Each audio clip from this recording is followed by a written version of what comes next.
Good morning, everyone. It's me again. Now, I realize that not all of you are watching this on a Sunday morning or any morning for that matter. In fact, it's not even morning right now. I'm recording this on a Thursday evening. But most of you are watching this on a Sunday morning, so good morning. And to the rest of you, good afternoon or evening or, happy 2 a.m. or whatever. Whenever this is, I'm going to talk about the story of Jesus and Zaccaeus, but probably from an angle that you've never heard it before.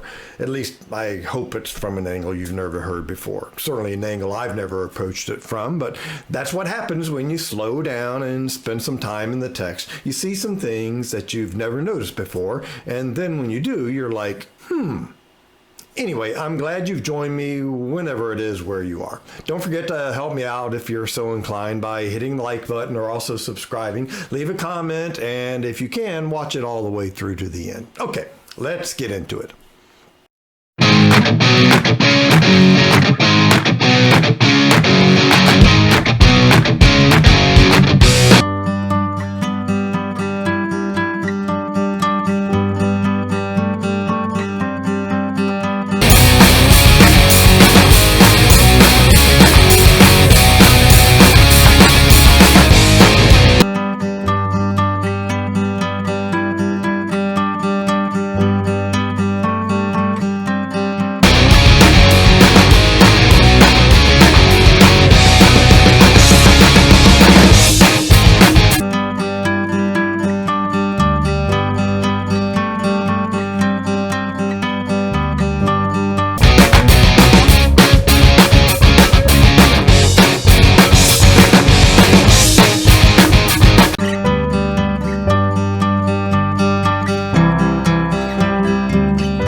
Sequences did you enjoy more? Which made you feel more relaxed? The pace of which ones were more sustainable for a lifetime? Which were more conducive to spiritual growth, or any kind of growth for that matter? It's the slow ones, right? Of course, the slow ones are peaceful, which is one of the fruit of the Spirit. In fact, none of the fruit of the Spirit, love, joy, peace, patience, kindness, generosity, gentleness, self-control, none of them are characterized by speed. If you feel the need for speed, you're going to have a hard time gaining and maintaining the fruit of the Spirit. And yet, we all feel the need for speed. I feel the need for speed. Ow! We hate slow. I hate slow, don't you? The other day I was at Home Depot and I'd been working all day and I was hungry, and it was around 1:30 and there was a Chick-Fil-A, so I pulled into the drive-through, and then I saw too late that there were several cars in front of me, and I started to put it in reverse to get out of there, but then a car pulled in behind me and I was stuck. Now, I hate waiting in line at the drive-through. I'd rather go hungry until I get home and make a peanut butter and jelly sandwich or something, but I was stuck. But Chick-fil-A has made a science out of the drive-through. There were people there with tablets who took the orders of every car in line, and after I'd made my order, I pull up and I use Apple Pay on my phone to pay a young woman with another gizmo. We just touched gizmos when we were done. And a couple of minutes later, someone was standing outside the drive-through window, and they grabbed my meal with waffle fries and chicken and everything, and they handed it to me, and I was on my way. And what I thought was going to be slow was fast, and that was good. Fast is good. How many of you are jonesing for some Chick-fil-A right now? But since most of you are watching this on Sunday, you can't get any. Sorry. When you're at a drive-through or a checkout lane, most anything that requires waiting, fast is good and slow is aggravating. Speaking of aggravating, there's nothing that gets me more than a person driving the speed limit in the left lane on the highway. The funny thing about the speed limit is that it's designed to be the upper limit of how fast you're to drive, but especially on the interstate, it's actually the lower limit. Want to drive the speed limit? Fine, but stay over in the right lane. Don't even get in the middle lane when there's one. But if you're in the left lane, the speed limit doesn't matter. What matters is your speed relative to other cars. If you're in the left lane, you better be going faster than any car to your right. If not, get out of the left lane. But here ahead of us, we've got a Jeep and, I don't know, maybe another Jeep, a red Jeep and a blue Jeep. What makes no sense about this already is the person in the left lane is going the slowest and clogging that. If you all don't realize it, slower traffic is supposed to keep right. If you're moving slower in the left lane, it's dangerous, and in some states, it's illegal. Fast is good, slower is aggravating, dangerous, and reveals a questionable moral character. Okay, maybe that's going too far, or maybe not. Award-winning author and researcher James Gleick wrote a book that's too fast even for vowels. In the book, Gleick demonstrates how everything from travel to cooking to communications to commerce has gotten so much faster, and how even the rate of increase itself is also accelerating. You know how when people used to describe something really fast, they'd speak of nanoseconds? Well, physicists are now measuring time in femtoseconds, a unit equivalent to the time it takes for something to travel a distance the width of an atom.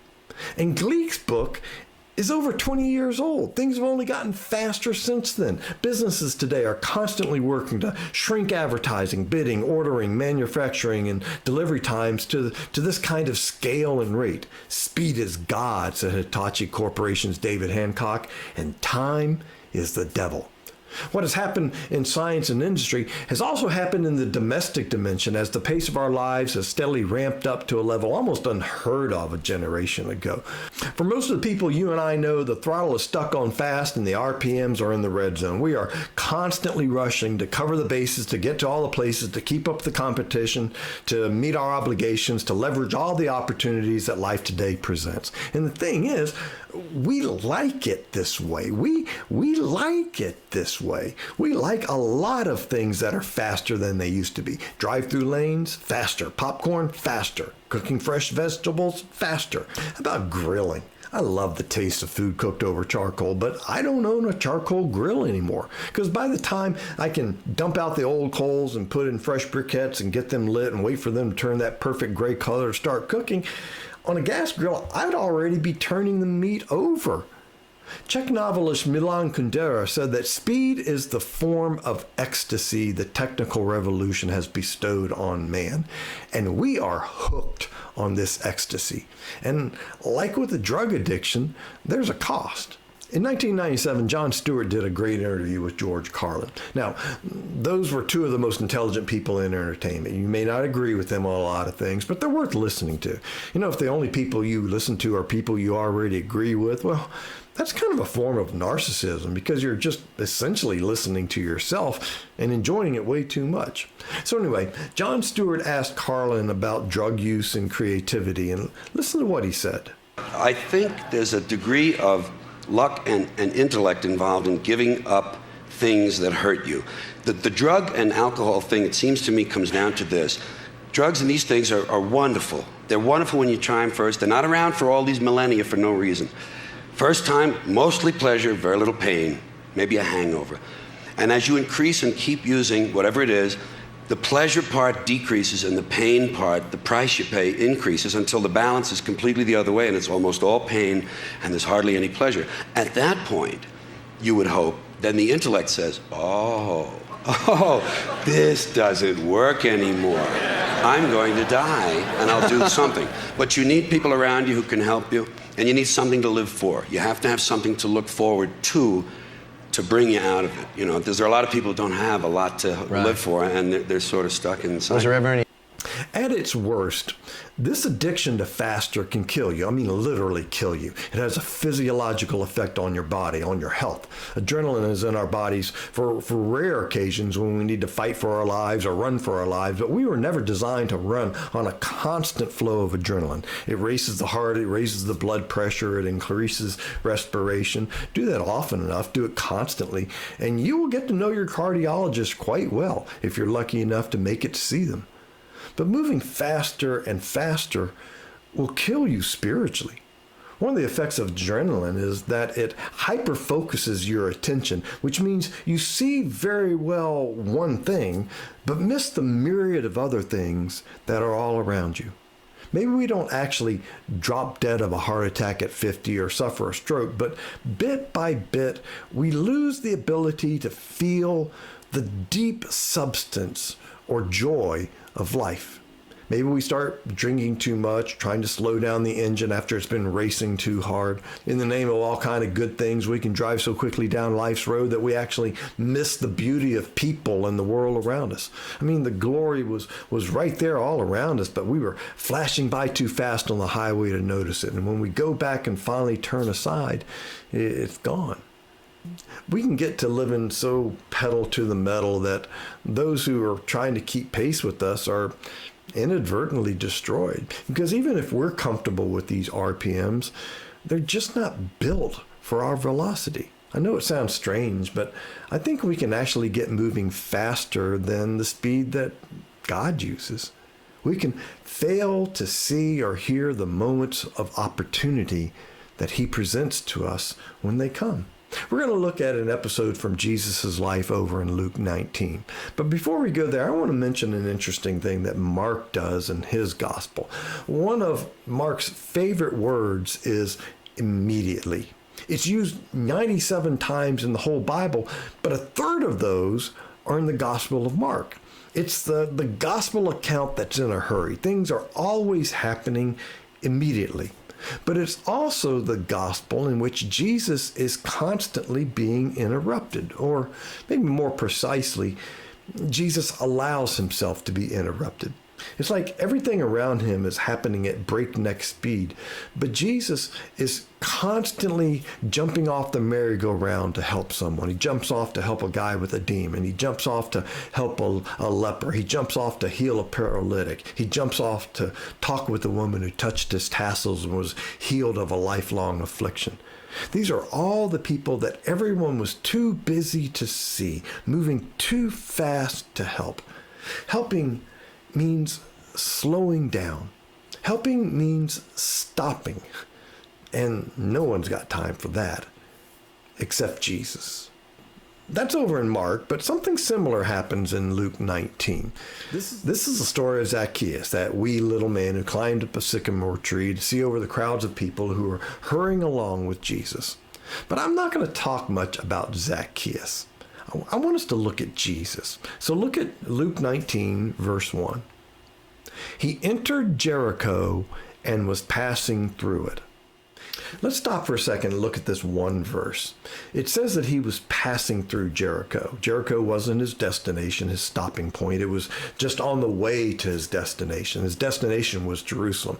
Remember a few weeks ago when I mentioned that a lot of Galileans would avoid going through Samaria on their way to Jerusalem, so they would cross the Jordan and travel down the east side of the river and then cross back over around Jericho? Even though Jesus had no problem going through Samaria, it appears that he's taken this eastern route on his way to Jerusalem. He's got no intention of stopping in Jericho. He's got another 99 miles to go to Jerusalem, and stopping will add at least another day to an already long journey.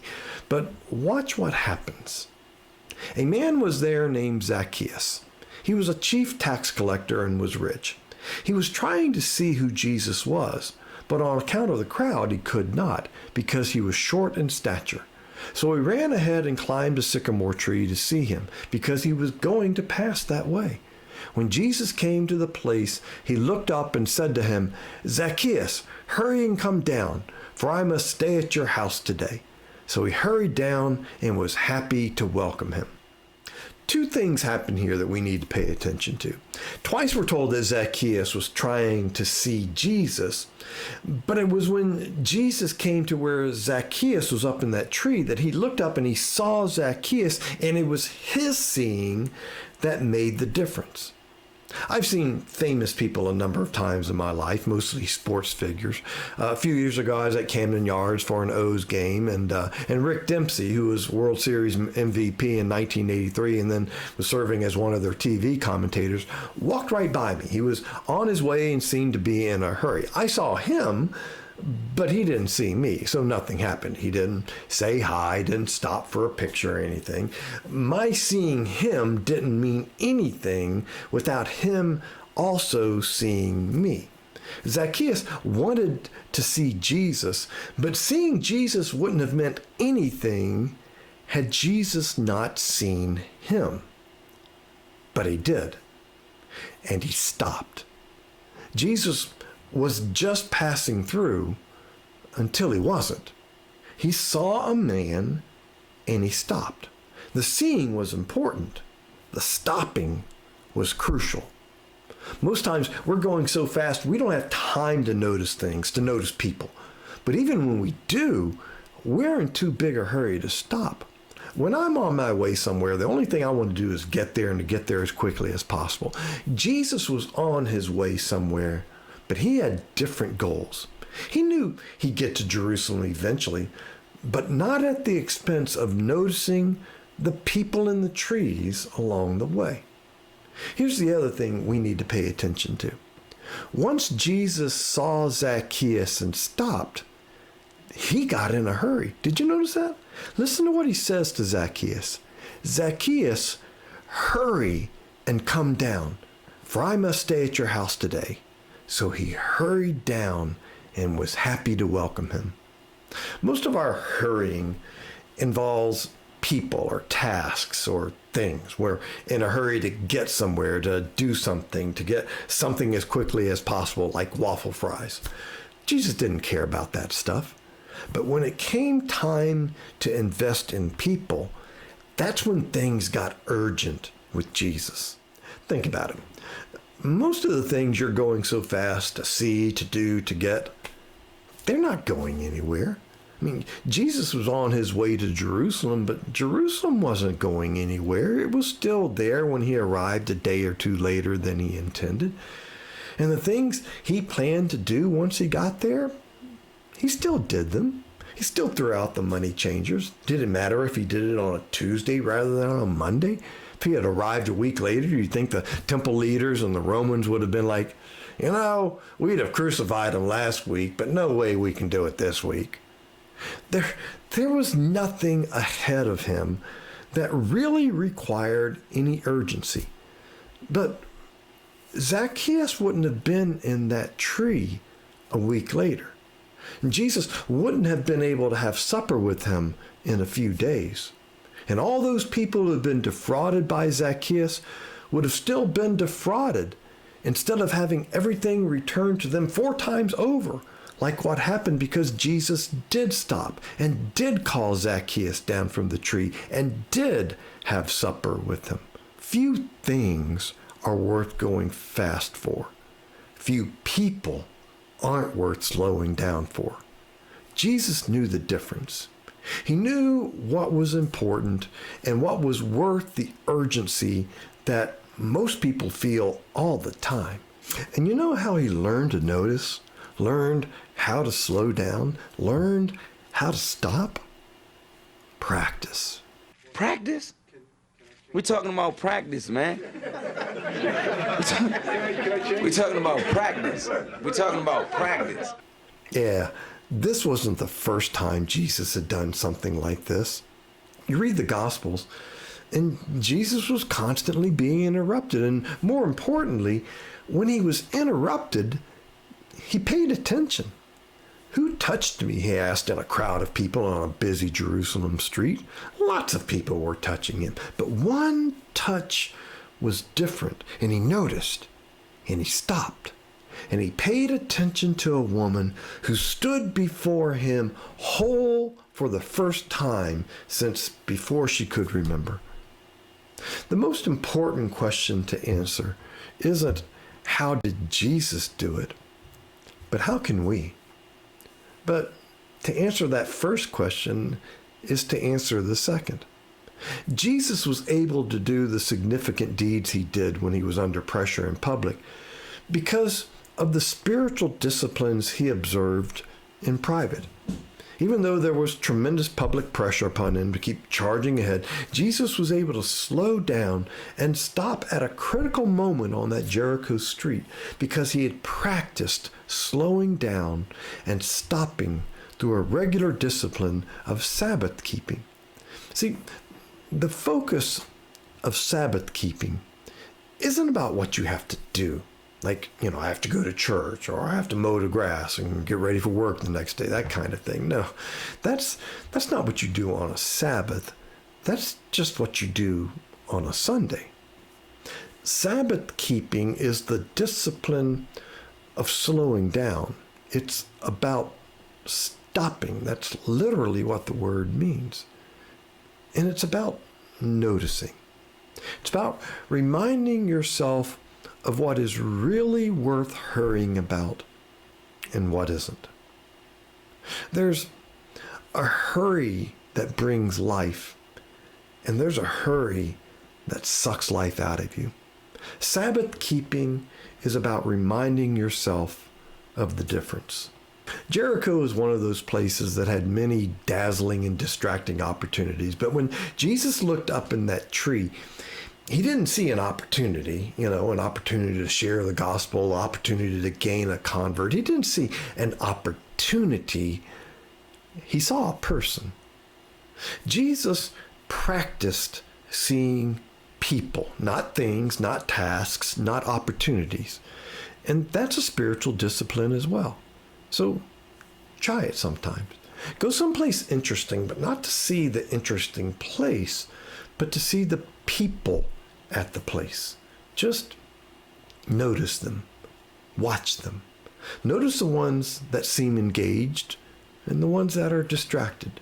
Notice the ones that seem worried and the ones that seem carefree. Notice the couples for whom the main purpose of being there is not just being there, but being there together. And notice the ones who are surrounded by people and yet are utterly alone. Practice noticing the people and don't worry about slowing down. Practice noticing the people and you'll have no choice but to go slower. So, what's your approach to spiritual health? What is your strategy for maintaining or restoring your sanity in a world that moves around you, often at truly blinding speeds?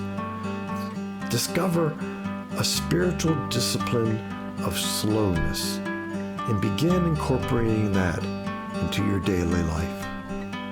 And then finally, consider today what you're going to do with the invitation that Jesus issues to you. Hurry. I must stay at your house today. Lord Jesus, you beckon us to rest, to slow, to still. But we have things to do and places to go and people to see. There's no time to stop. Forgive us. Draw us into your story. May we follow your lead as you rose while it was still dark and went off to a solitary place where you prayed. May we follow your lead as you withdrew to lonely places and prayed. This day, O Lord, before the noise and busyness of the day begins, may we hear you whispering your delight in us. May we hear you calling us into the work of love that you have equipped us to do. We pray this in your calming name. Amen.